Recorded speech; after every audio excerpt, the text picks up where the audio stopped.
This is the NGO we've been investigating, me and currently. It's called The Widow's Friend, and we made like a little review about the company, and then we have the interviews with it. But we don't have the interviews here. We only have like the brief explanation of what the NGO is. Well, first of all, I have to talk about Faith Wheeler, who is the person that initiated this project.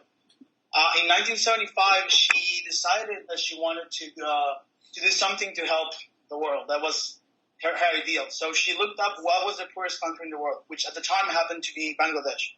So she decided to visit there and start an NGO. That was, I mean, you have to understand that it's not here, but she comes from a long, like her family has always been really active in doing like social work, mainly Christian work, which is something that we're going to talk about also at the end. Well, a little bit about Bangladesh. As you know, it's located in Southeast Asia, and it's the 7th most populous country in the world with the number here. Sorry. There's between 142 and 159 million people in 144,000 square kilometers. So it's really, really densely populated. It's not. It has a really high poverty rate. It's not the highest. It's not the poorest country in the world anymore, but it's pretty close to it. And it also a big problem that it has is that it's really, really low, really close to the sea level. So it's really prone to natural disasters.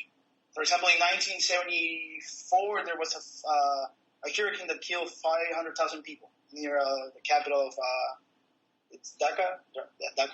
So, and also it's really important to realize that there's very, very severe political instabilities in the country. I mean, it's separated from Pakistan. There was a civil war in 1971. And from then on, there's been coup after coup, and it hasn't really stabilized until like 1991. And it's really relative. I mean, it's still the ambience in the country is really, really unstable. Okay, so once she was in Bangladesh, she realized that there were two groups that were particularly vulnerable. One of them was widows. The problem is with widows in Bangladesh is that after their husband dies, they're not really supposed to remarry. I mean, some of them do, but it's really not the norm.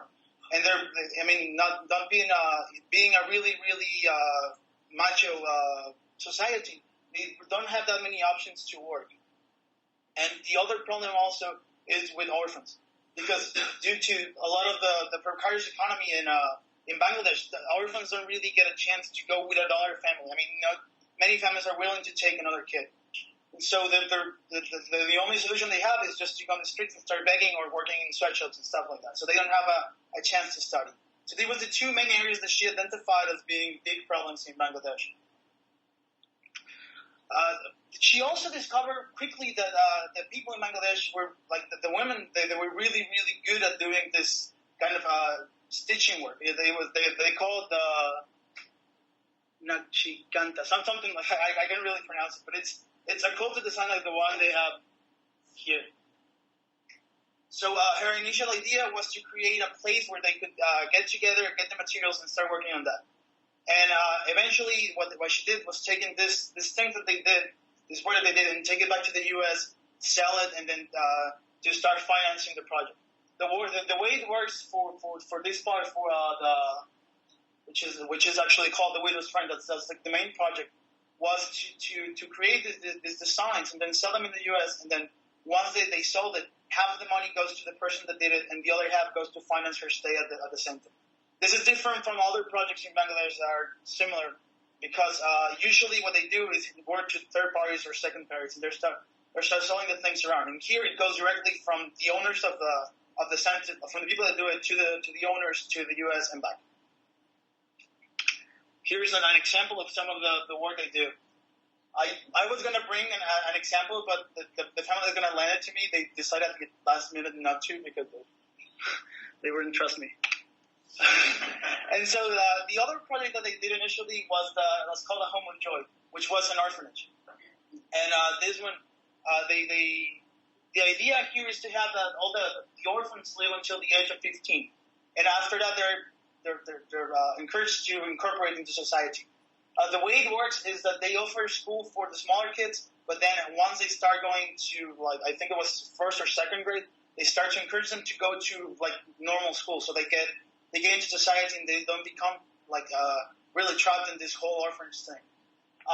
Of course, the idea is eventually to find families to take the kids, but it's been like after all the time they have realized it's really difficult. And usually, what they do is just at the age of 15, just to try to incorporate into society and get a real job and start working on their own. Well, and after that, that was in 1975, and after that, the company, the organization has been growing, and right now they have 2 medical clinics and 2 more orphan homes and a hostel for girls. This one is, in the high school for the deaf. The hostel for girls, it's the one they're focusing a lot on right now because they saw a lot of problems with the same, like the girls they have, like usually from 15 and on they have to go out, but the hostel is for girls that are 15 and up. The problem is that they noticed that a lot of the girls that they were coming out of the center, they turn to prostitution once they exit the place. So the idea of the hostel is to have them in an environment where they will encourage them to work with them. They become either nurses or dentist assistants and stuff like that, and start working with them in the same organization.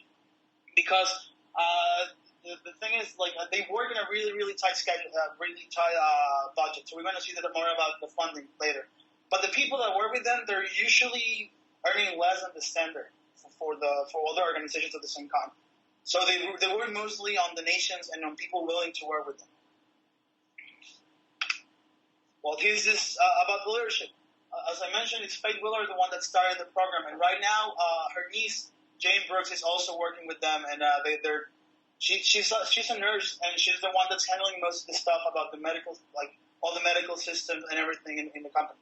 It's really interesting because, I mean, Faith, as you can see, she's not that young anymore. And still, every single year they make the trip from September until June, sometimes late May, and they stay in Bangladesh all year. And it's tough for them sometimes, but they're really passionate about it, and they really, really work hard in it. Now, this about the funding, which is one of the areas that's kind of tricky with this. It relies most entirely on donations. And particularly from many Christian societies that help them and they fund them and whatever. It's officially recognized by the Social Welfare Ministry of Bangladesh, but they don't receive any financial support from any public organization in Bangladesh because they try to separate a little from the whole government. And then, well, that's about this picture. That's actually how I got involved with this organization at first. There's no pictures of me, luckily, because at the time I went to camp, there was no digital camera, so all my pictures are back in Mexico safe. So this is actually a friend of mine that's in those pictures. And what we do is during the summer we have this car wash thing on Saturdays, and what they do is raise money for the organization. Usually, it's not like a surprisingly big amount that you earn over the summer, but usually it's enough to pay for the trip for them back and forth from Bangladesh. And it really gets involved the people in the area where the summer camp is, and they really know the society, and they give a lot to it. And I was working this summer. I've been going there for like 8 years, and I was working this summer with Faith in sending the letters to all the donors. And she was telling me about the difficulty of really getting to know like people that are willing to give every single year, but somehow they managed to do it over time. And now for the part of the questions, which is